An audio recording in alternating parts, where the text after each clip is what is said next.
Blair General Hospital information. No, sir, I can't ring Mr. Boyd's room. No, they operated on him this morning. Yes, yes, they took it out. Oh, Sally. If you're not busy tonight, how about you and me grabbing a quick sandwich and catching the early show at a movie? Excuse me. Blair General. Oh, hello, Irene. Sure, I had a grand time last night. I was out with Mr. Gustafson of Pittsburgh. First to a classy cocktail bar, and then dinner at a hotel where the soup was $2 a plate. And then to a nightclub with real champagne. Well, goodbye. See you later. What were you saying about tonight, Joe? Oh, nothing. Nothing at all. Good morning, Dr. Lane. Morning. Oh, hi, Doctor. Good morning. Has Nurse Mary Lamont checked in yet? Yes, 10 minutes ago. Oh, thank you. You know, I got half the notion to take a good poke at that guy, trying to cut in on Doc Kildare's girl. Control yourself, muscle-bound. If your pal Kildare don't do anything about it, why should you stick your nose in? What's she giving him a tumble for, anyhow? Why not? The way I see it, there are only two things she can do. Jump off a bridge over Jimmy Kildare or go out with this guy, in spite of the fact that he's single, rich, and good-looking. Yeah, he'll need his dough. Up in brain surgery, they're commencing to call him the Undertaker's friend. Emergency? Yes, Nurse Lamont? Dr. Kildare? Yes, he went past the desk, but I don't remember if he was coming or going out. Thank you, Sally.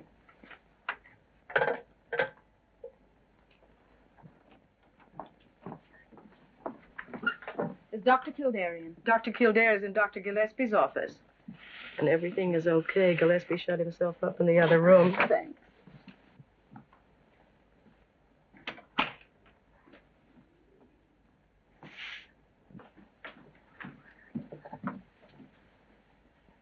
Mary, I get an hour off today. How about having lunch? Jimmy, that'll be wonderful. Kildare! Yes, Dr. Gillespie. Would you, I have to make a phone call first. Kildare! Jimmy Kildare! Coming, Dr. Gillespie. Mary, you have another date for lunch, haven't you? If you already have a date, then you mustn't break it. Besides, I'm not sure Dr. Gillespie will let me off. But, Jimmy, you know... Dr. Kildare! Can't you hear me? I'll be right there, Dr. Gillespie. No lunch, Mary. Kildare? This is the most ridiculous thing I've ever heard of. Jimmy, you've had a pretty busy morning. Why don't you... Well, what did you want, sir? You were saying something was ridiculous. This report on Rufus Ingersoll. Jimmy, Rufus Ingersoll's been examined by every department in this hand-painted institution. Here are 27 different reports by 27 different doctors without a mistake in one of them. Why, it's impossible. Parker? Parker! Mr. Rufus Ingersoll should be treated with kindness, sweetness, and light. Will you kindly send in Mr. Rufus Ingersoll? Yes, sir. Let me handle this, Jimmy. Good morning, Doctor. Well, Mr. Ingersoll, good morning. And how are you feeling today? Never felt better in my life. Oh, that's fine. That's fine. Because your system's in a state of collapse. Sit down before you fall down. Mr. Ingersoll, you're suffering from a bad case of what we might call the dangerous age. You've been living too young. You've been eating too young. You've been drinking too young. You've been thinking too young. And all because you fancy yourself to be in love with a young girl in her 20s. And what's the result? Your stomach is overworked, your heart is overstrained, and your kidneys look like the Battle of Gettysburg. My age has nothing to do with it. I'm still a young man. You're young enough to make a fool of yourself. Dr. Gillespie, I came here for medical advice. Okay, you take a large dose of common sense. Of course, your personal affairs have got nothing to do with me, but medically speaking, my advice is that you should lead the life of a gentleman of 50, with his wife and children. Otherwise, Mr. Ingersoll, one of these fine days, you're going to drop dead. Good day, Mr. Ingersoll. This way, sir. Next patient! Next patient! Well, how can I examine you with your uniform on? Examine me? I don't understand. Well, I call for the next patient, and you pop in. You must be the next patient. Have you forgotten Mr. Grayson's waiting in the next room? Why in the name of common sense didn't you tell me? Because you told me. Well, Nosey, shake a leg. Yes, Doctor. Oh, wait a minute. Tell Grayson we'll be in right away. Yes, Doctor. So what's your opinion on Grayson? You think he's going blind? Well, case history shows an increasing pressure on the optic nerve. Every indication points to an enlarged pituitary gland. Oh, that agrees with my diagnosis. What do you prescribe? An operation. Removal of the tumor. Sooner the better. You positive of that? Yes. Well, it's the only chance he has outside of a miracle. You're absolutely right. But the final decision to operate is up to the surgeon. Well, that's one thing we can do for Grayson. Get him a good man.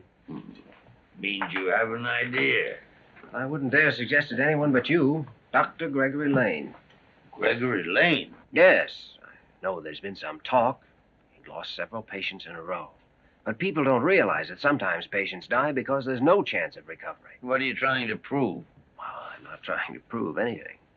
But I feel positive that Lane's a fine surgeon and that the medical profession needs him. Well, what brought Dr. Gregory Lane to your eagle eye? Didn't you once tell me he was the most promising young surgeon ever came to this hospital? Oh, I did say he had a fine pair of hands, but his judgment's worried me lately. Well, there's one sure way to check on his judgment. How? Well, see what he says about Grayson. Aren't you always telling me that anyone who agrees with you is a darn good doctor? You're getting too smart for me. Go on, get in there. Good morning, Mr. Grayson. Well, Mr. Grayson, it's as bad as I thought, isn't it? Mr. Grayson, our advice is an operation. A very delicate operation. I understand. I insist on the operation. You see, I'm not afraid of anything except going blind. We're going to send you to one of our very best brain surgeons. Will you tell Dr. Lane I'll talk to him after he's examined, Mr. Grayson? I'm very grateful to you both. Never mind us, Mr. Grayson. We'd be pretty bad doctors if we didn't do everything humanly possible for you. I know that. But we both know that the final power of life and death is still in the hands of the great healer. Yes, Mr. Grayson, that doesn't change. Dr. Crew is on the phone, sir. Thank you. Well, good luck, Mr. Grayson. Thank you, Doctor.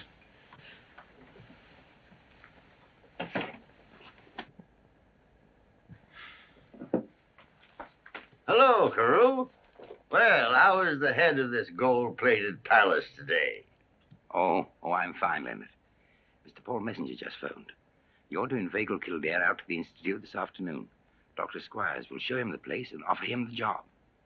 Have you said anything to Kildare about it yet? No, not a word.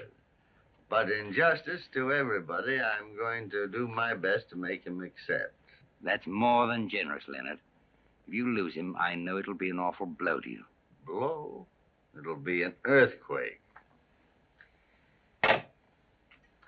Well, since you're not going to take your hour off, am I right? And I want to talk to you anyway.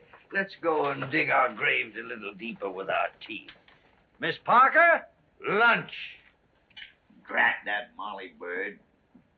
If I don't drink at least one glass of milk a day, she hides my cigarettes. Yeah. I know it's good for me, but oh, I hate this stuff. Yeah.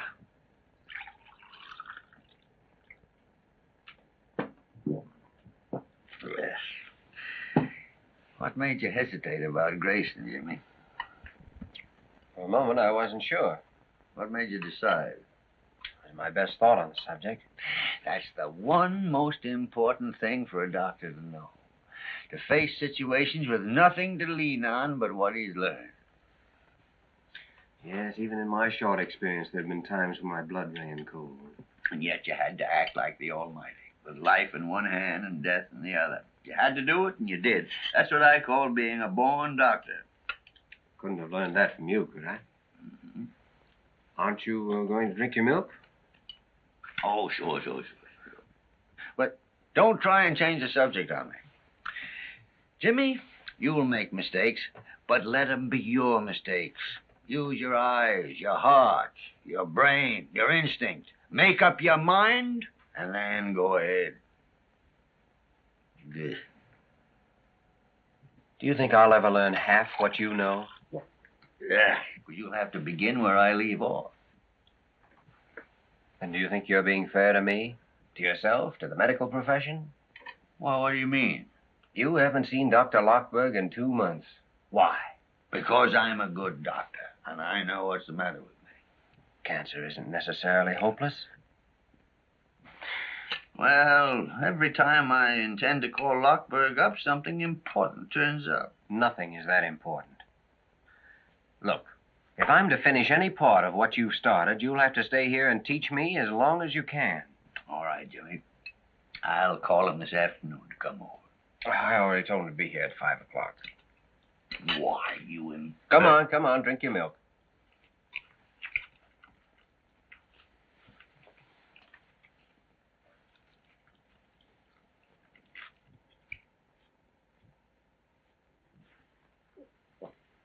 Yeah.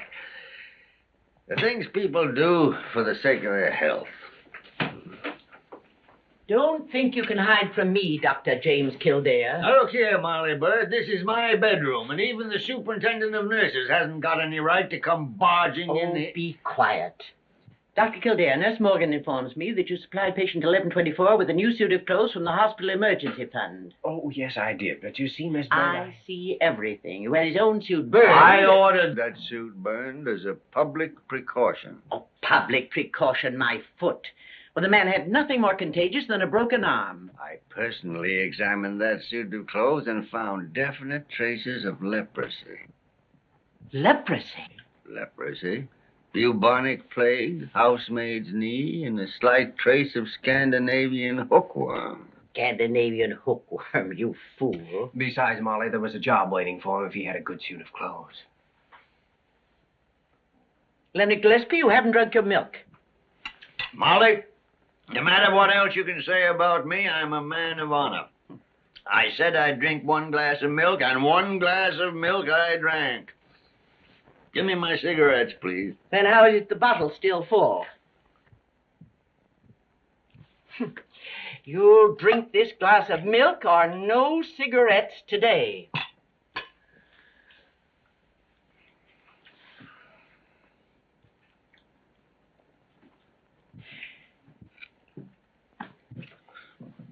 Yeah. Now give me my cigarettes. Well, they're still in your pocket. I forgot to take them out this morning. What friends? Well, you've been trying for 25 years to force somebody to take care of himself. It's a little hard to break the habit. Well, if you can get along without me for a while, supposing I run up and have a talk with Dr. Lane. Yes, Grayson's in pretty bad shape. Let me know when Lane wants to talk to me. That's what I meant to do. Then later in the afternoon, we're going for a drive in the country. Well, now you're beginning to act sensibly, sir. It'll do you a world of good. Maybe. I've ordered a nice big car, so the 3 of us will be comfortable. 3 of us? Uh-huh. You and me and Nurse Mary Lamont. Yeah, well, why not Mary Lamont? She isn't engaged to Dr. Lane, even though she did go out with him last week. What do you expect her to do? Die an old maid because you only get $20 a month? I don't expect her to do anything of the sort. Well, Dr. Gillespie, I guess it's pretty obvious to you how I feel about Mary Lamont, but I can't and I won't say anything to her about it. After all, $20 a month is $20 a month. We're ready, Dr. Lane. Good, let's go then. I want to see you after this operation. Dr. Lane, a package arrived for me this morning. It contained a dozen pair of beautiful silk stockings. Silk stockings? Silk stockings. I'd sent them back except for 3 things. I don't know where they came from. I can't prove you sent them. And besides, they're awfully pretty. I don't know a thing. But I'll admit anything if you'll have dinner with me tonight. All right, Greg. We'll celebrate a successful operation. I need a successful operation.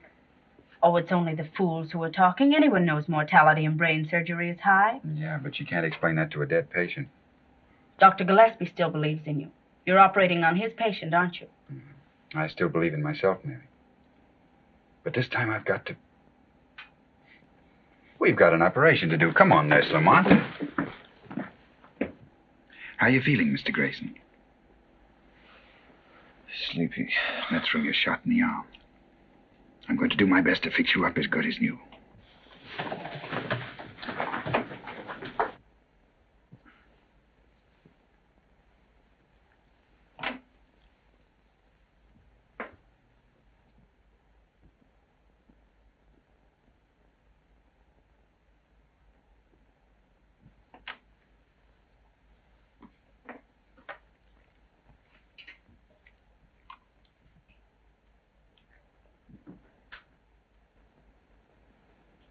Oxygen.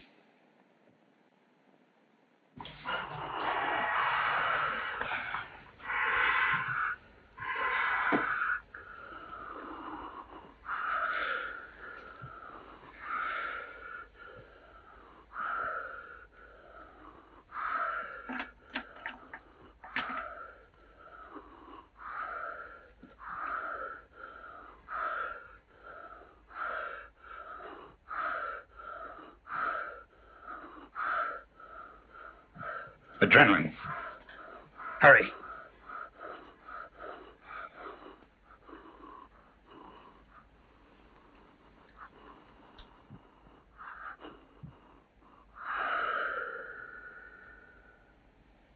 Never mind the adrenaline.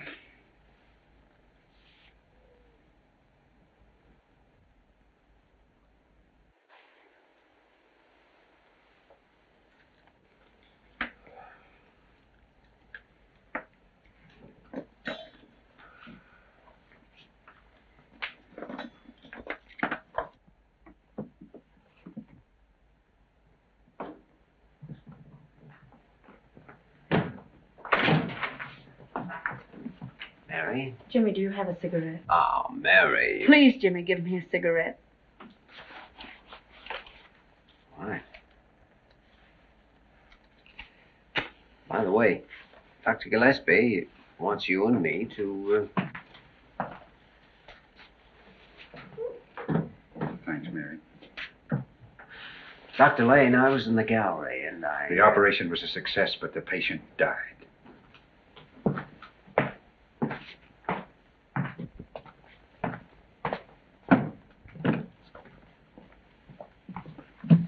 Mary.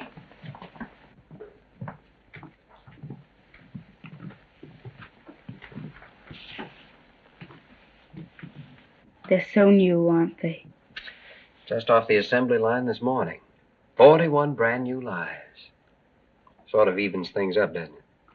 You mean about life and death? I didn't think about it that way. I just happened to come here. Well, your instincts were right. It's the best place you could have come to. This is what it's really all about. Jimmy, Dr. Lane did everything he could. No one could have done any more, could he? No one. You see, Mary, I prescribed an operation. Lane agreed and performed it. We both knew how slim the chances were. But that's our job, and it's one of the hardest things we have to learn. I haven't learned it yet. Neither have I. That's what people need. Pure, sweet air to fill your lungs with. And open up your pores to the sunshine. What's the matter with you, Mary? You look as if you hadn't opened a pore for months. I did surgery today under Dr. Lane. Now, Mary, that patient had 1 chance in 100 of living through the operation. 1 chance in 1,000,000 of living without it. You're absolutely right. I reported that fact to Carew, too. What did Dr. Carew say? Well, what could he say? Too many people dying. Dr. Gillespie, Greg needs help. Dr. Lane, I mean. You're right, Mary. Something ought to be done about it. Isn't anybody interested in where we're going? We're going to the Messenger Institute at the university. Who told you? It wasn't me, Dr. Gillespie. I suppose you told him why, too. No, sir. I didn't know that. Well, then I'll tell you. We're going to the Messenger Institute for Medical Research because I've got business there. And I'm taking you two along for the ride.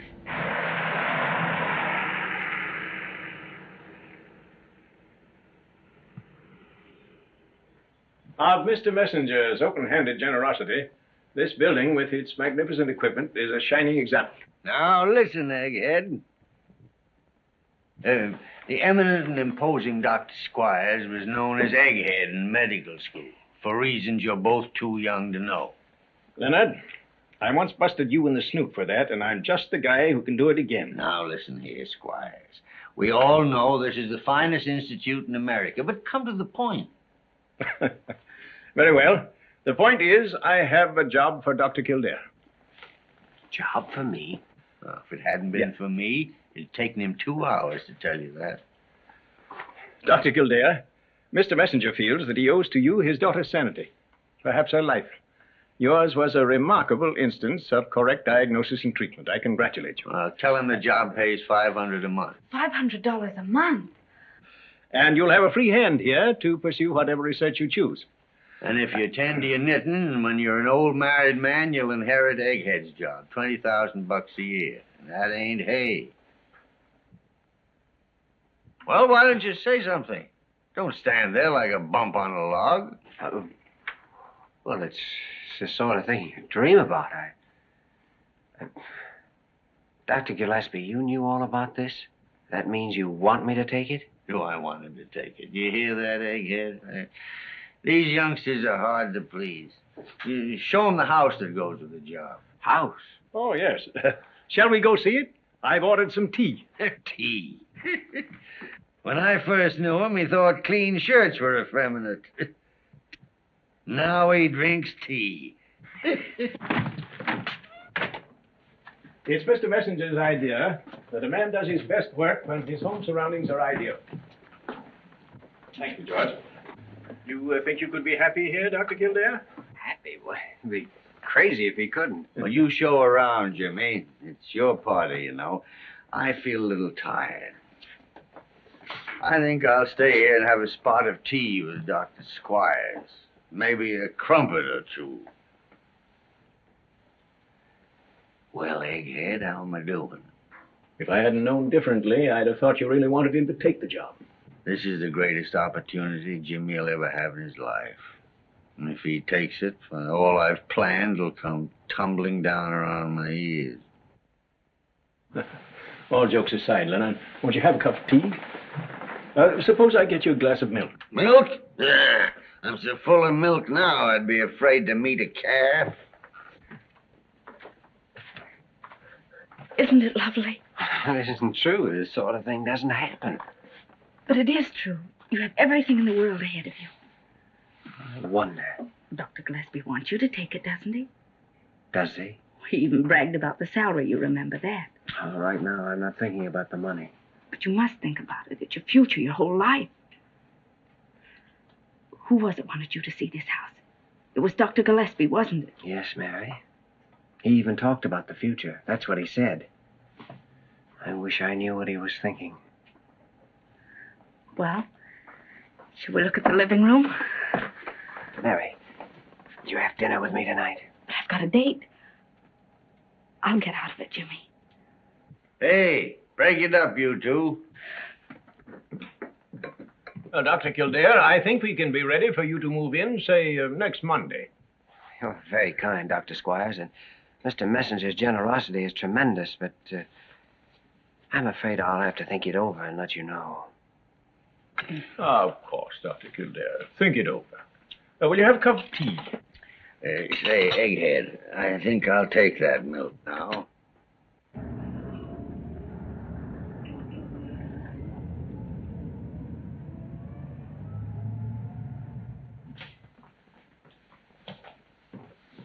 Good evening, Dr. Kildare. You're a sight for sore eyes, and why shouldn't you be? Short beer, Mike. Yes, sirree. Sure, and what more pleasant sight could there be than a fine young son of the old sod wearing a new suit and his old teeth stepping up to buy himself a good drink? How are you, Joe? Good evening, Doc. It'll be $30 any way you figure it. A joint that gets $2 for soup has got to get more than a nickel for a cup of coffee. Say, I got it. When we get to the Golden Slipper, I just won't eat anything. That'll give me $1.60 margin. Golden Slipper? Well, even if you don't eat, the cover charge there is $5 a head. Huh? $5 a head? Even for not eating? Oh, boys, there must be some way out of this. Joe, my boy, maybe I can help you. There's a drink I can mix that'll solve all your troubles. If you can only coax the lady in to sample it. Wait a minute, Mike. Now, Dr. Kildare, I'm referring to a humble little concoction known as the Kiss of Kilkenny. It don't make you drunk, and it don't make you dizzy. It leaves you with one consuming thought in your mind, to sit quiet in your chair and listen to the angels sing. Will it keep a lady sitting here all evening? My friend back in County Donegal, I personally concocted one for a giddy young thing who wanted to be took to a dance. How long did it keep her quiet, Mike? Well, sir, that was 13 years ago come Shrove Tuesday. And according to a letter I received last week, she's still sitting there. Say, I know this gal of mine. You fix up 2 drinks for her, and I'll be back here in a jiffy with her. What do you advise for dinner, Mike? Well, I can fix you a steak as fresh as a new policeman. 2 steaks, medium rare. Coming up. 2 steaks, medium rare for Dr. Kildare. Give him the 2 we're saving for the boss. Hello, Mary. Am I late, Jimmy? No, sit down. I've already ordered the steaks. Are you hungry? Starved. Good. Mary, did I ever tell you what my mother said to me when I left for New York? Several things. Which one? Well, she said you'll never get anywhere trying to be anybody but Jimmy Kildare. Jimmy Kildare's all right with me. Over the past hour, I've been trying to be someone else. Why, Jimmy? Because if I were someone else, maybe I'd have brains enough to say this in a different way. Say it your own way. I'm not going to take the job at the Messenger Institute.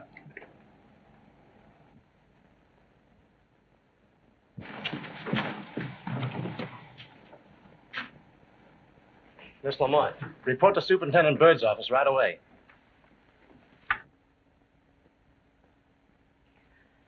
Tony, if we had a patient in this hospital as weak as your copy, we'd give him a blood transfusion and send for his relatives. I don't blame the nurses for squawking. Nurses are just like husbands. You can abuse them, insult them, work them to death, jump all over them, they'll take it. But give them a bad cup of coffee and you got a revolution on your hands. Oh, come in, Mary. I'll be down at the kitchen in 10 minutes and show you how to make coffee. You sent for me, Miss Bird? Lamont, I'm promoting you to staff surgical nurse permanently. Wait a minute. It's not that big an honor. I'm sorry, Miss Bird. Of course, you'll have to be more careful about our rules. For instance, I know that you accepted some silk stockings from a member of our staff. I'm sorry. I'll send them back.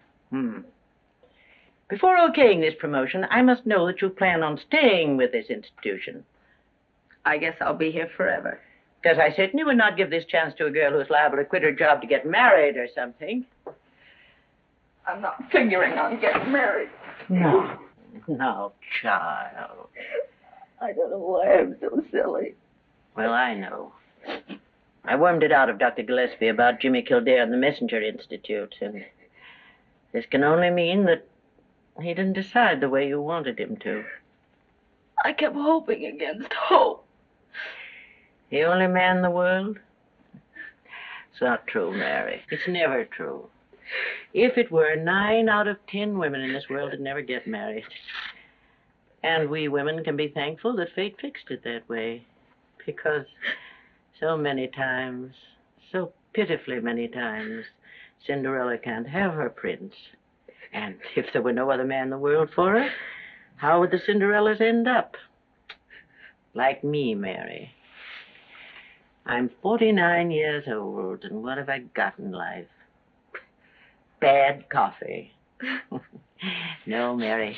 Give any woman a decent husband with a clean shave and a pretty good chance of getting on in this world, and she'll come so close to thinking it's love that she'll fool him and herself. I never thought about it like that. Well, try thinking that way. And stop eating your heart out.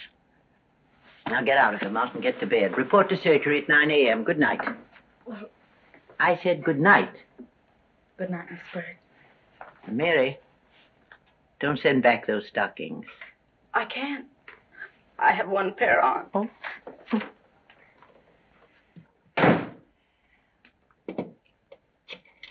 Hello. Superintendent Bird speaking. Beginning tomorrow morning, Nurse Mary Lamont starts as staff surgical nurse. Salary increase accordingly. She's to be assigned to Dr. Gregory Lane.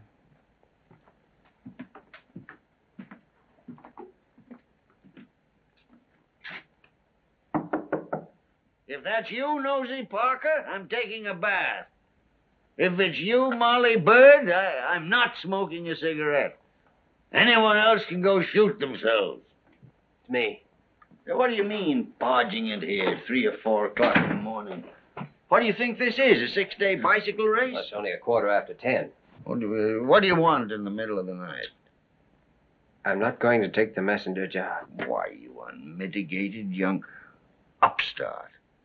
Do you realize, Jimmy, you'll never have another opportunity like that as long as you live? I'm staying here because I'm selfish. Ever since I was a kid, I've known I wanted to be some kind of a doctor, but I didn't know what or where. Now I do know. I want to be a diagnostician, and you're the only one that can teach me. Jimmy, I'm the happiest guy in the city. As a matter of fact, I've been sitting right here since 6 o'clock, waiting for you to come in to tell me your decision. Oh, I'm sorry, I've been a little busy. None too pleasantly, maybe, huh? Well, you know. Oh, got a note from Carew's office. Seems I'm behind in my surgery, and they want me to catch up right away. Do you mind if I borrow the... No, don't take anything you want, Jimmy. Yes, he's been raising Cain with me about that, too. Yes, I'm to start tomorrow morning, assisting Dr. Lane. Well, perhaps I could arrange to have you transferred to someone else. No, thanks. Say, what's the matter with this fellow Lane, anyway? I've heard he inherited a lot of money, and yet he wants to stick around this skating rink. No, that's not true. He's had money all his life, but he happens to want to be a surgeon. He also happens to be interested in Mary Lamont, or I'll fire 3 or 4 of my pet stooges. Isn't that Mary Lamont's business? You have no regrets about that, Jimmy? Dr. Gillespie, if I've told you once, I've told you 5 times that Mary Lamont All right. Don't bite my head off. Furthermore, Dr. Gillespie, it's past your bedtime. All right, Papa. I'll go to bed like a good boy, and I'll be kind to dumb animals, and I'll wash behind the ears. So who do you think you are, Molly Bird in long pants? Blair General Hospital emergency. Just a minute. Hello, Irene. As I was saying, last night, Joe Wayman and me start. Me in that new blue chiffon, and Joe, mind you, he's actually in a tuxedo. When all of a sudden I find I'm paralyzed from the waist down. No, I didn't touch a drop. Just one little glass of Irish lemonade in Mike Ryan's place. But was Joe Wayman nice? He never said one word about me spoiling his evening. Traffic accident, emergency. Emergency, one coming up.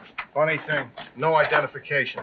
Nothing but a key and a $5 bill. Did you go through all his pockets? What pockets? All he had on was an overcoat over some pajamas and a pair of pants.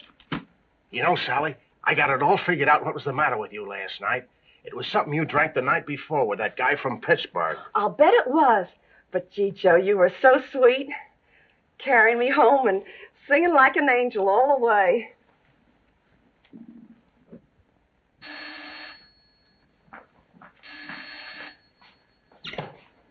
This is Surgery B. One coming up? Okay. There's a case coming up from emergency. Good morning, Doctor. Oh, good morning, Doctor. I'm assisting you. I have some surgery to catch up on. I'm glad to have you. I had some pretty unkind thoughts about you last night, Kildare. Last night? Yes, I had a date with a very pretty girl for dinner right up to dinner time. Oh, I'm sorry. Maybe you are, but I still had dinner alone. Well, it's nice having you around. I can keep my eye on you.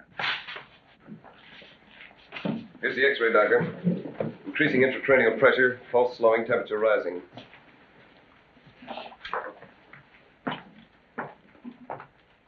We'll have to operate to save his life. I'll get him set. What day is this? What day is this? Wednesday. Wednesday. thought for a moment I missed it. Missed what? Friday noon. I've got to... Now, look, you have a head injury. A skull fracture, and I'm afraid we'll have to operate. Operate? What's this for? It's to help you rest, to quiet your nerves. How bad is my head? Why don't you just put yourself in our hands? We'll do everything that possibly can be done. You mean I might die?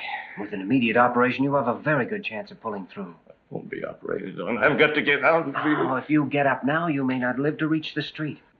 At 5 years of dying, I won't be operated on. Oh, you want to live, don't you? I'll live. I couldn't die now. I've got to live till Friday. What about Friday? Who are you? What's your name? Perhaps we can help. How could you tell?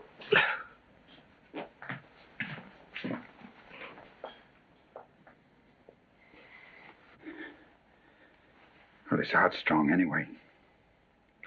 I'll tell him to get ready. Wait a minute.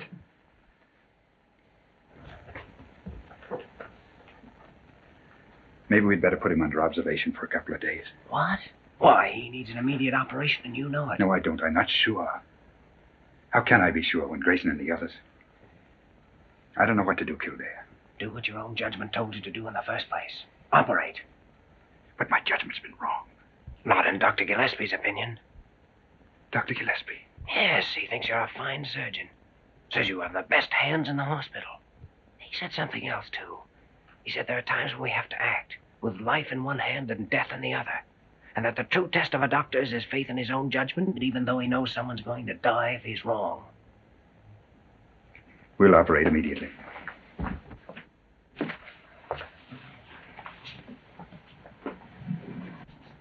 This patient has refused the operation, but I take full responsibility.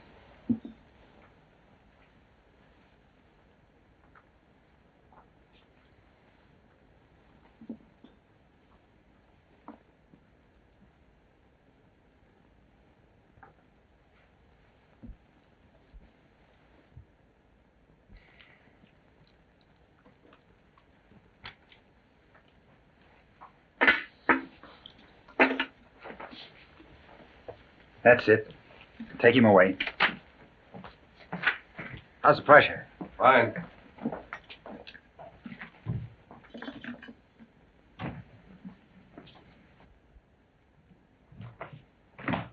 I don't think I could have done that without those words you said. Oh, you did a fine job, Doctor. Thanks. As far as I'm concerned, everything's going to be all right, I think, from now on. I'm sure it. It was a long session. Well, it's time for lunch. I'm on office call this afternoon. 9 o'clock tomorrow morning, please, Doctor. Yes, Doctor. It was a beautiful operation, Doctor. Maybe now we'll have something to celebrate. Let's. Tonight? All right. Swell.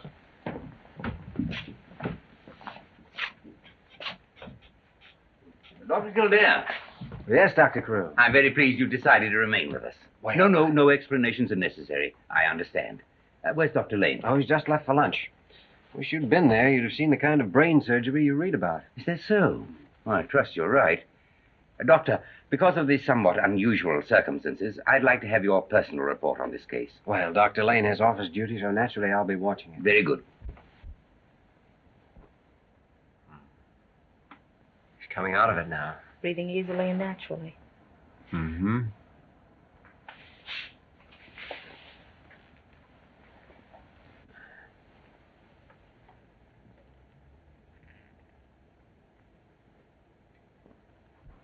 What day is it? What day of the week? It's Thursday. Thursday. Not Friday. No, it's Thursday. You've put me in the wrong day. The wrong day of the week. Easy there. It's the wrong day. Friday's the day I want. Well, tomorrow will be Friday. You can't trick me. It'll always be Thursday. You've locked me up in the wrong day of the week. Careful now. Got to break through. Got to break through to Friday. Get me a hypo of morphine and a restraining sheet quickly. It isn't the time to break through yet. I'll tell you when the right time comes. You'll tell me? Yes, I promise. We'll start planning right now. If you lie still and help save your strength. What are they? Oh, they're going to help us plan. And I'd better give you this. You'll need all the strength you can get. Close your eyes. That's it. Get that restraining sheet on him quickly. Doctor? What's wrong? There's some mental disturbance. I had to give him a hypo. Couldn't it be the effect of the anesthetic? I'm afraid there's no doubt. His mind's gone. But if you hadn't operated, he'd be dead now. His brain's dead. What good if the rest of him's alive? You were there, Kildare. You saw everything. I didn't make a single mistake, did I? Not one. Well, and how's the patient? Why, that's a restraining sheet. Yes, I thought it was wise. The patient showed signs of becoming violent. Violent? Dr. Lane, what is this? Do you mean to say that your patient has lost his mind? Apparently. Apparently. Dr. Lane wasn't here when the patient recovered consciousness. But you had the patient restrained because, in your opinion, he's now deranged. Yes. I see. Dr. Lane, remove your patient to a private room. It's the least we can do. Then I'll see you in my office. Dr. Carew, you'll want me there, too, won't you? No, this is Dr. Lane's responsibility only. Oh, nevertheless, I'd like to be there. Don't stick your neck out, Kildare. It's my neck. Dr. Lane, I freely concede that a doctor constantly has to make decisions, to operate or not to operate. But also, he must be right when he makes those decisions. Otherwise, we... Wait a minute. I'm in on this. What have I missed? I just left your patient. He's as mad as a March hare. What were you saying, Carew? Dr. Lane has made one too many mistakes. Dr. Gillespie, I was just saying that in this last case, I urged Dr. Lane to operate. I hesitated a moment, but the decision to operate was my own. Well, then why's Kildare on the carpet? He isn't. He insisted on being present. Look, let me settle this thing once and for all. I decided to operate, and in a similar case, I'd do it again. Good. Now we know where we stand. Right. Dr. Lane, errors of judgment are difficult to prove. But in this case, you also performed the operation without the patient's permission, violating his legal right. His legal right to die? If you please, Dr. Kildare. You, Dr. Lane, have placed this institution in a very serious position. You're suspended from duty pending a hearing before the hospital board tomorrow, Friday at noon. I'm sorry. You may go. Dr. Carew, I'd like your permission to testify at that board meeting. I can't permit that. And how could you possibly help Dr. Lane? Well, I don't know. He don't know. He wants to prove the operation didn't make the patient insane, but he don't know how to do it. Come on, Jimmy. Now, wait a minute. Suppose the man was insane before the operation. Suppose, for instance, he was suffering from schizophrenia. Poppycock. I don't think the hospital board would be interested in your theories. Your request is denied. But after he came out of the anesthetic, he spoke incoherently of Friday. And before the operation, he made it very plain that Friday was more important to him than living. Now he's a psychiatrist. If you concern yourself further in this case, neither of us can save you from the unpleasant medical and criminal consequences. Kildare, you seem to forget one thing. Dr. Lane went ahead after the patient had refused the operation. But if the man was insane, he had no legal right to refuse the operation, which left the decision up to the doctor. Now he's a lawyer. I consider the matter settled, Dr. Kildare. Which is the way a high-class gentleman says, get out of my office and mind your own business. Come on, Jim.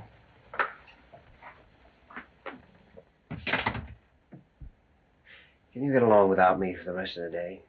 Oh, I guess so. It might be a good idea. Go on out and take in a show. Forget all about this little difficulty.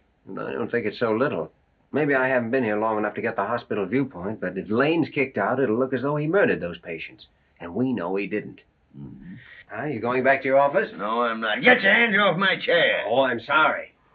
I'll see you tomorrow. Where are you going? I don't know. Maybe I'm going to make a fool of myself. I don't doubt that, but how? I'm going to find out who this mysterious man is, so that I can prove he was mentally deranged before Lane operated. Now he's a detective.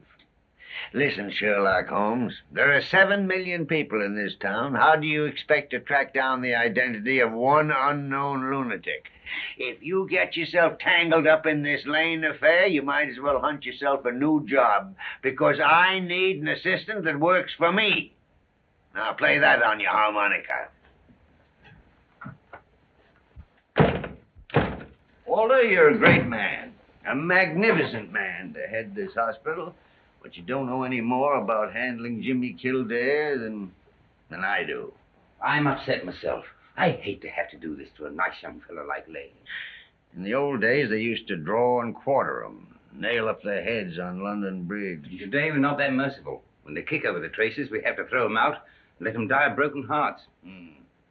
Listen, Mr. Gustagerson, you may be a big man in Pittsburgh, but you're no gentleman, you gorilla. You take a girl out and fill her full of fancy soup and poison champagne, and the next night I can't move a muscle.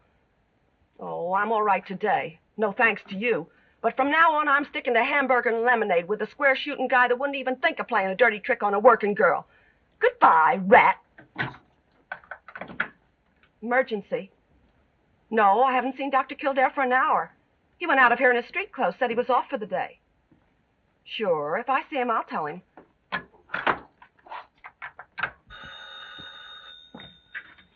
Sullivan's Cafe. No, Sally, Dr. Kildare is not here, but we're expecting him immediately. Sure, I'll give him your message. Hello. Sally, here's the doctor. Joe Wayman or Foghorn come back yet? No, my friend. It was no easy task you gave them. Finding out about this mysterious crazy man is like looking for a needle in a haystack. Oh, don't I know it. His clothes are just stock garments sold by the thousands. The locksmith you left the key with says it's from any one of 1,000,000 doors in New York. That is, if it's not from Chicago or Boston. That's what I was afraid of. Mother.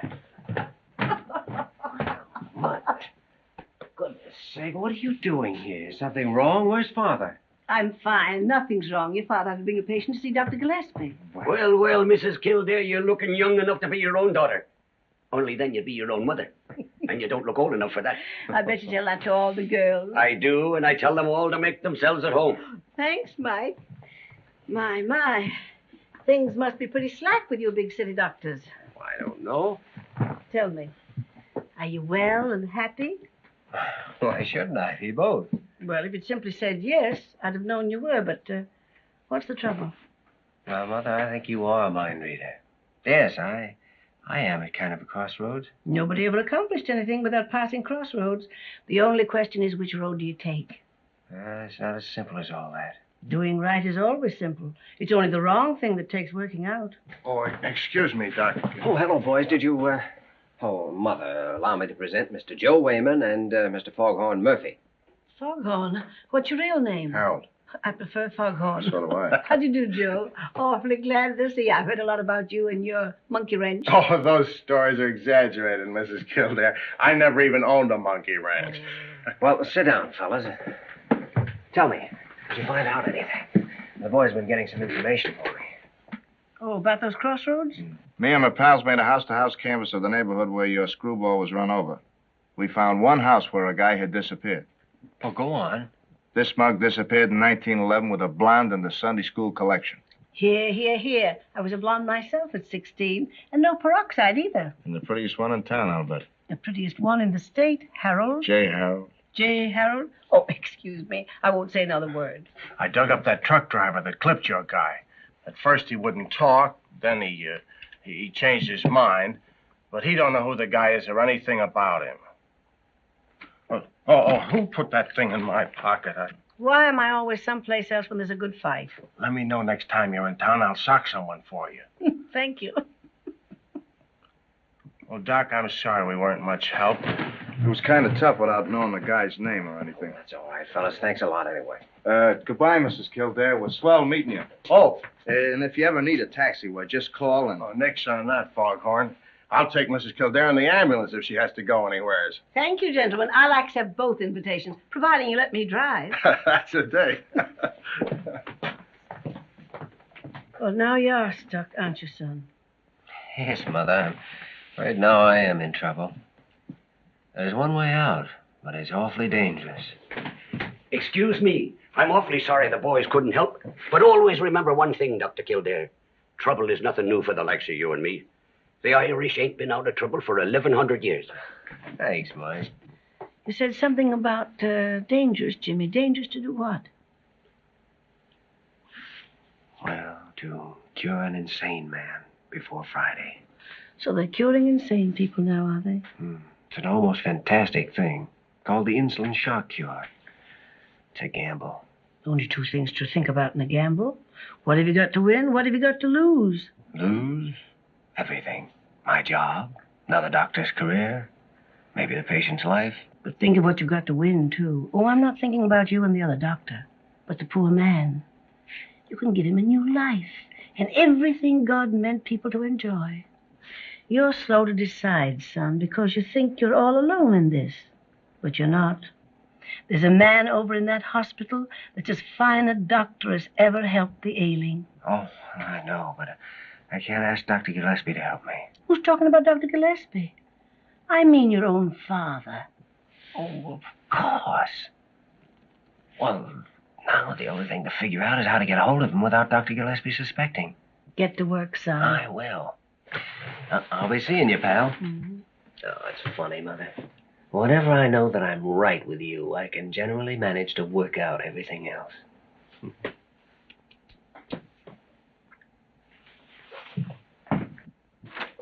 Joyner? Joyner? Oh, I wonder if you'd do a favor for me. It's awfully important. Precisely 6:30. I'm leaving here to meet a young female person whose boyfriend is confined to room 714 with a broken leg. Until then, I'm going to lie quietly and conserve my manly vigor. Oh, you're going to make a phone call for me, and then you're going to take a walk for about half an hour. And furthermore, the young female person has bright yellow hair and practically no brains. Dr. Joyner, if the young lady is free for the evening because her boyfriend has been forbidden visitors, by your orders, of course, I could easily report that in. Oh, no, don't shoot. Who do you want me to phone? Gillespie's waiting room. Oh, Dr. Stephen Kildare. Just a minute, please. Hello. Yes? Yes, I understand. Well, just as soon as I finish here. Pardon me, that is my wife. Oh? You see, the rash hangs on in spite of everything that I've done, although it's confined to her hands. Well, it's obviously a skin allergy. Allergy? Why, that might take months to identify. Tell me, Mrs. Cray, what do you do with yourself? How do you spend your time? I don't do anything, as long as I get my check from my son, keep the frost off my petunias, and play a little mahjong in the evening. Mahjong? Mahjong? See, I've heard of trouble with mahjong sets. The lacquer contains sap from a Japanese tree of the sumac family. That could account for the skin disease. I could believe anything about that mahjong set. My daughter-in-law sent it to me. Julia, you didn't take it with you to the Yellowstone last summer, did you? I did not. You can't play mahjong on horseback. You see, when she came back, her hands were all cleared up. Well, there you are, Dr. Stephen. You got it. Suppose we keep Mrs. Cray here for a couple of days and fix up this rash, and then when you go home, take up solitaire. In the meantime, we'll put her across the hall in that nice big room, 370. Oh, Dr. Gillespie, which the rich Mrs. Van Allister has already paid for until Tuesday. I sent her home this morning. Nothing wrong with her, but too much money. Goodbye, Dr. Gillespie, and thank you. As long as Dr. Stephen did all the work, I don't owe you a cent. Goodbye. Sit down. Well, I'm ever so much obliged to you, Dr. Gillespie. I've got to run along now. I'll be back. Next patient. No, hold the next patient. Come in. Say, Parker, did you notice that I said anything to offend Dr. Stephen? Or was it my imagination that he was acting strangely? I wouldn't know anything about that, but if it was his wife on the phone, he's married to a woman with a bass voice. Hello, Jimmy. Oh, hello, Dad. What is all this? Please sit down. Why all the mystery? Is anything wrong? Dad, what do you know about the insulin shock cure for insanity? Insulin shock? Why? Well, tell me, have you ever actually seen a cure effected? Yes, I have. It was one of the most terrifying things I've ever seen in all my life. Ah, but it worked, didn't it? Yes. Yes, it worked because it was performed under the most ideal circumstances, with cases that had every chance of surviving. Well, then you've never seen insulin tried when the patient wasn't in perfect physical shape. Oh, no. No, in case of any injury, especially to the head or the brain, they wouldn't dare. But, Jimmy, stop dodging the issue. If you need any help, I'm your father. I'm sorry. This is my problem. I know it is, Jimmy. And I don't want to interfere. I'll tell you how you can help me. I've read everything about insulin shock. I know all the theories. But I want you to tell me everything you saw. Don't leave out one detail. Right from the beginning. Well, Jimmy, insulin shock causes the patient to revert backward through every stage of evolution. At the dictates of his shocked brain, his human body attempts to simulate all the actions and mannerisms of each successive step. Back through the ape, the bird, lizard, fish, and so forth. This abnormal effort involves the most horrible convulsions.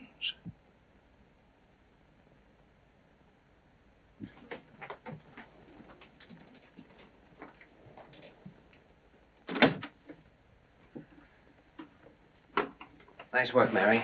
It was easy enough to switch places with Irene. She was dying to get the night off. Look, Jimmy, I haven't said a word about this to anyone. You know I wouldn't. But are you sure you want to do this? Now, we've been all through that before. No, we haven't. Are you doing this because of Gregory Lane? None of this is Lane's fault. Nothing more than that? Mary, there's a man in there. And if his particular problem isn't solved by tomorrow, he stands a good chance of being a miserable object the rest of his life. Tomorrow's Friday, and I have to find out what that means to him before it's too late. Here we go.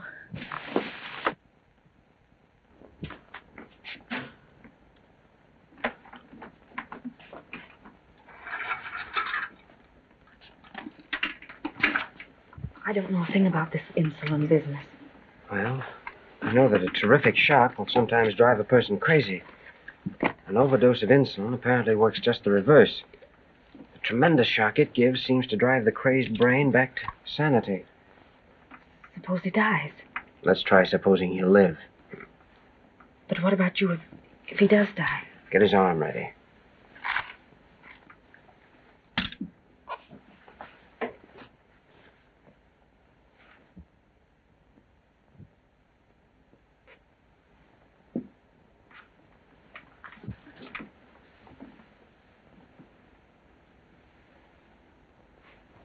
How long does it take? 5 hours. 5 hours?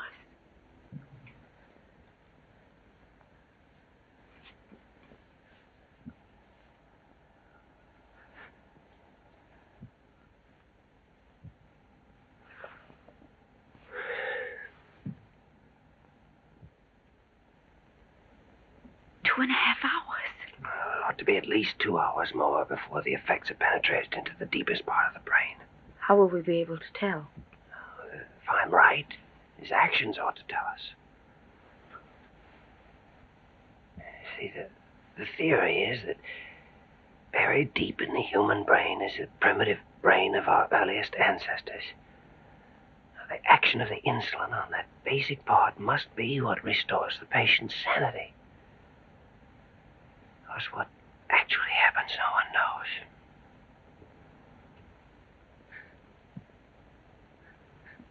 Here it comes, Mary.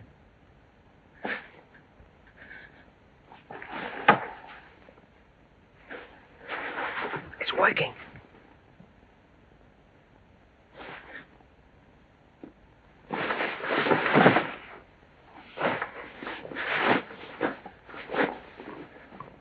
You see, the brain is starting to travel backwards. Body is compelled to follow.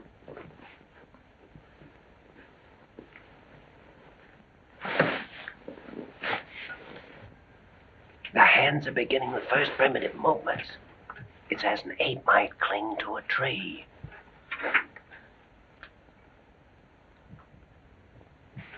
Convulsions are a necessary part of the process. The body is desperately trying to obey the impossible commands of the brain.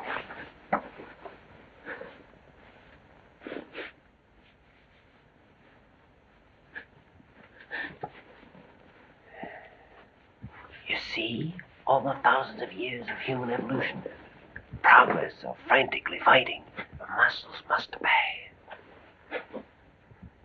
The brain is saying you're no longer a man, you're an animal.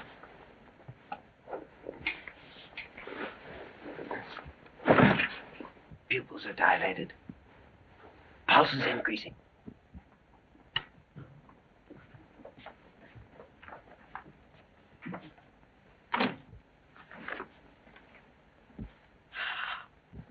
Dr. Kildare. What do you want? There's been a change of nurses in this case without my knowledge or permission. I did that. Dr. Kildare, what you're doing with this patient is between you and your conscience. Or between you and Dr. Carew, which might be worse. Molly, please. Well, personally, I think you were born to be hanged. Do you think she'll tell anybody? On the pillow. Watch his head. Jimmy, how long do these convulsions keep up? May get less. May grow worse. We won't know until the 4th hour.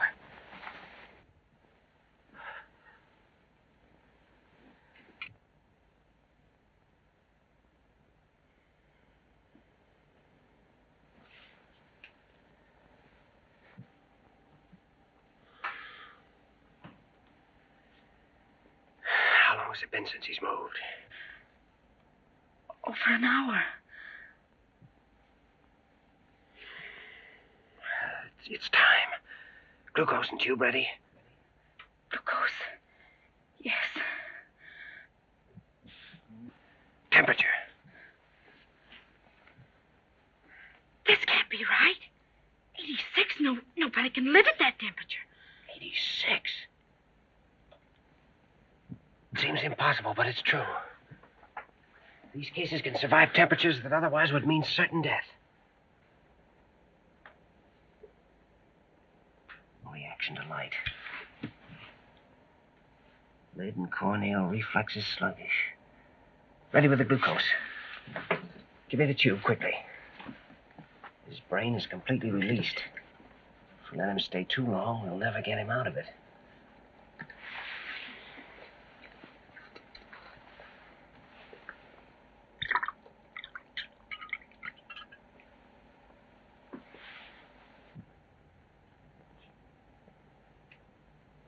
Why doesn't he move? It'll take a little while for him to absorb the glucose. The insulin's burned out every bit of sugar in his body. The glucose will restore it. Well, the miracle of insulin shock is that 1 minute you have this, and the next minute, if you're lucky, you have a sane and normal person. But if he doesn't come out of it, then we'll have killed him. Can you hear me? How are you? How do you feel? Oh, if I only knew his name. Listen, it's Friday. Jimmy, he's dead. Quiet. Can you hear me? How are you? Can you hear me? How are you? Can you hear me? How are you? Can you hear me?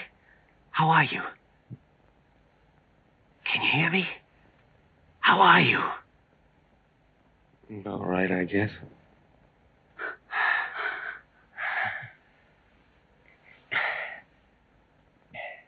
Milk and jelly sandwiches right away, please. Jelly sandwiches? Jelly sandwiches and milk, nothing else, right away. Yes, doctor. Yes, doctor.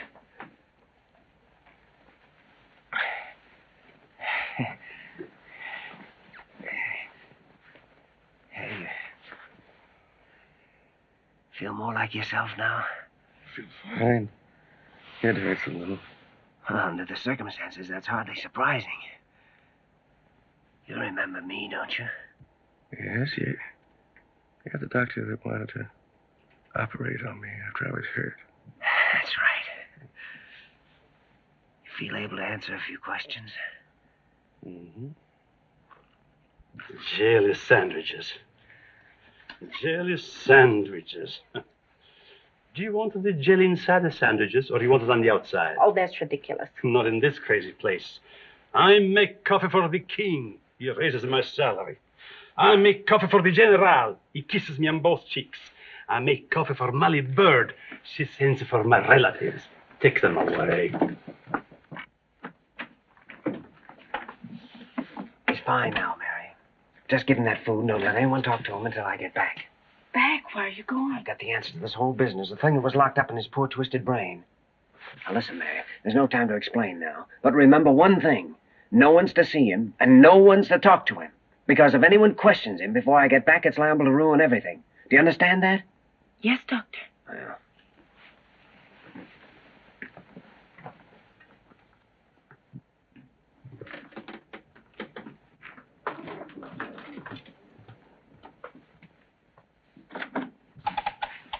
Good evening, Nurse. Miss Lamont, isn't it? I want to examine your patient. Well, Oh, the hour may be a bit unusual, but this is a very unusual case. While I'm in there, you might get me a little bicarbonate of soda. I've just come from a doctor's banquet. Dr. Carew, the patient mustn't be disturbed. Indeed, who said so? Dr. Hepworth, the staff physician on the case. Oh, that's all right. I spoke to Hepworth at 7 o'clock. Told him I was coming in. Yes, but he came back after that. But Hepworth told me he wasn't coming back until morning. What is this? I just left Hepworth at the banquet. Well, it must have been some other doctor. What other doctor? I don't know his name. It's quite obvious something untoward is going on here. I intend to find out for myself. Well. Wait outside, Conover. Yes, sir. Why, Walter, you look positively beautiful. This is not the time or place for jokes, Leonard.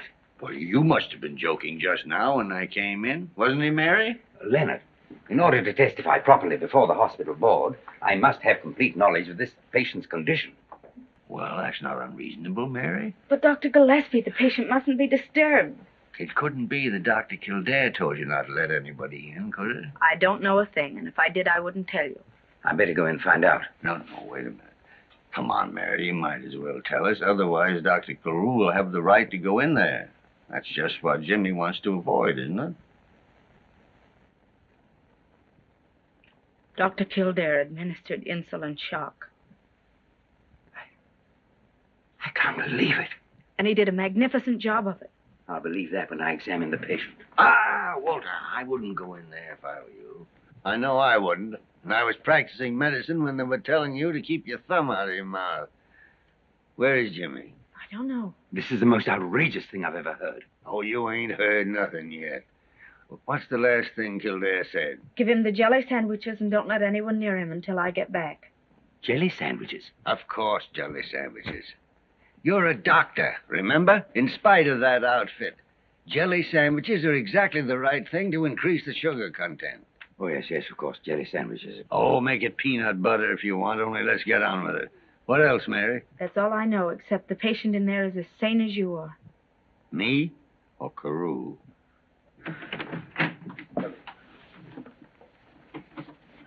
Dr. Kildare. Dr. Kildare, you're suspended from further duty until... Just one moment. Nurse, has anyone been in that room? Not a living soul, Doctor. And you're not going in till I know all about this? No, I know, but Mrs. Adams is. She has a legal right to see her husband. Will you come in now, please? Everything's going to be all right if you'll just remember.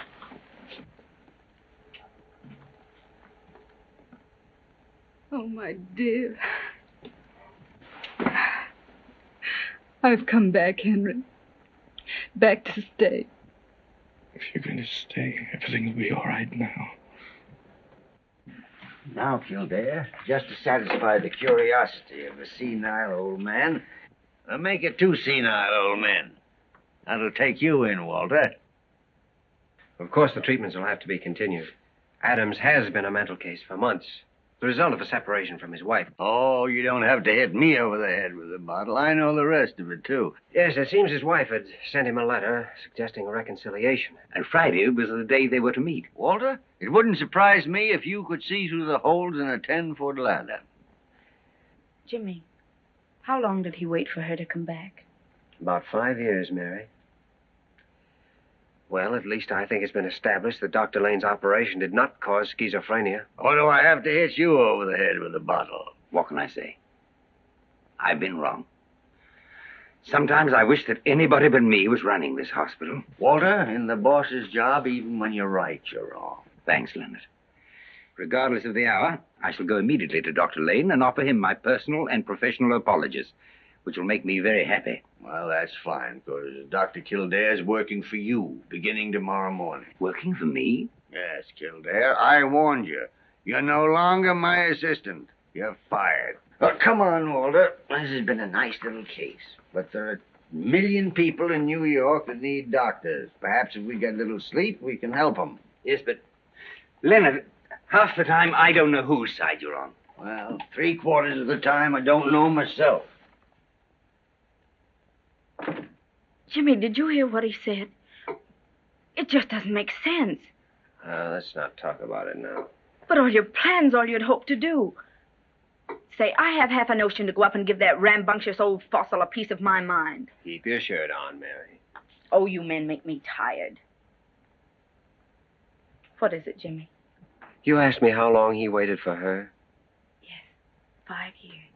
Well, Mary, the reason I've never said anything to you about anything is because I didn't think it fair to even ask you if you'd be willing to wait as long as we'd have to wait. Well, perhaps I'm going too fast. There's a good-looking guy in this hospital named Gregory Lane who's in fine favor with the powers that be and has a lot of money. Well, maybe we can find a nice girl to introduce him to. Oh, then I presume we're engaged to be married. Jimmy, I saw the look on Mrs. Adams' face, and 5 years are going to be just nothing. Well, then will you wait just 5 minutes? I'll be right back. Well, now where are you going? I'm going to give that rambunctious old fossil a piece of my mind. Hold everything.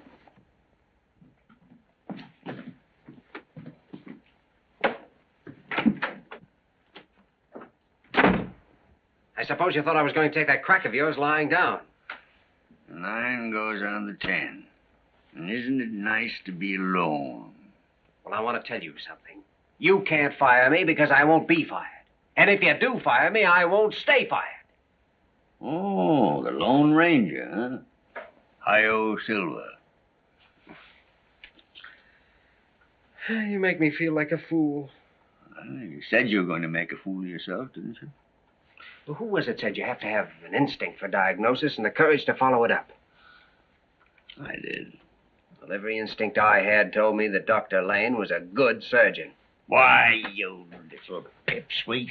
If it hadn't been for me, you wouldn't have got to first base. You? Yes, sir. Who was it that had you notify that you were behind in surgery? Mahatma Gandhi? Who was it had you assigned to Dr. Lane? Little Red Riding Hood? Who gave Dr. Hepworth tickets to that banquet? Santa Claus? No, lame brain. Even you couldn't have gotten away with that insolent business without my full authority back of you all the time. Of course, Molly Bird helped a bit. She made me drink 2 quarts of milk. Yeah. You're still fired. Why? Well, because you're not always going to be lucky. Someday, some of those fantastic crusades of yours are going to kick back on you and crucify you. And then what'll be the good... Thank you. And then what'll be the use of my teaching my job to a man who's going to end up by having his head nailed on London Bridge? Funny, you never think of that once you get started. Young Dr. Kildare, you've got a single-track mind. Well, I'm trying to be like you. There's only one man in the world like me. Me. Well, I wish you'd act more like it sometimes. Boy, I haven't made a mistake since 1926, except you. Now, what about Dr. Lockburg? Well, what about Dr. Lockburg? I saw him last night at 5 o'clock. You made the appointment. Mm-hmm. And instead of letting him examine you, you spent the entire time teaching him to play double solitaire and smoking cigarettes. Well, Jimmy, suppose I promise you to see Lockburg 3 times a week and you can stay in the room. Eh? That is, provided you'll promise not to make a fool of yourself more than 3 times a year. Why do you think I came up here? What do you think I've been waiting up here, all dressed up in tight pants?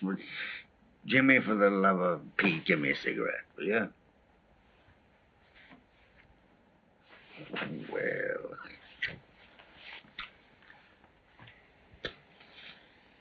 Guess there's only one thing left to do now, and that's tell Dr. Lane about Adams. I'll go do that now. Oh, no. That'll keep until tomorrow. Oh, no, it won't either. Lane's waiting in his room. I telephoned him when I left for Mrs. Adams. Well, I'll go along with you. Well, I think you better not. Oh, yes.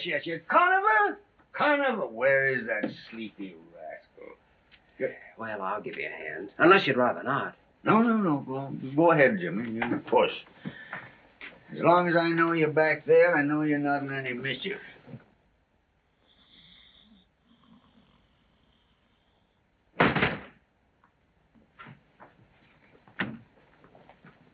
Oh, I could see the whole thing coming. The trouble with you is, Jimmy, you got one of those honest faces.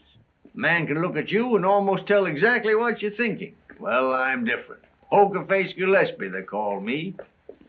Know everything and show nothing. That's me. It's like a sixth sense.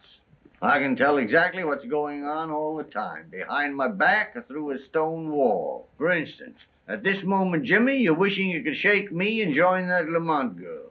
Isn't that what you're thinking? Isn't that what you're thinking? Answer me. No, boss, it ain't.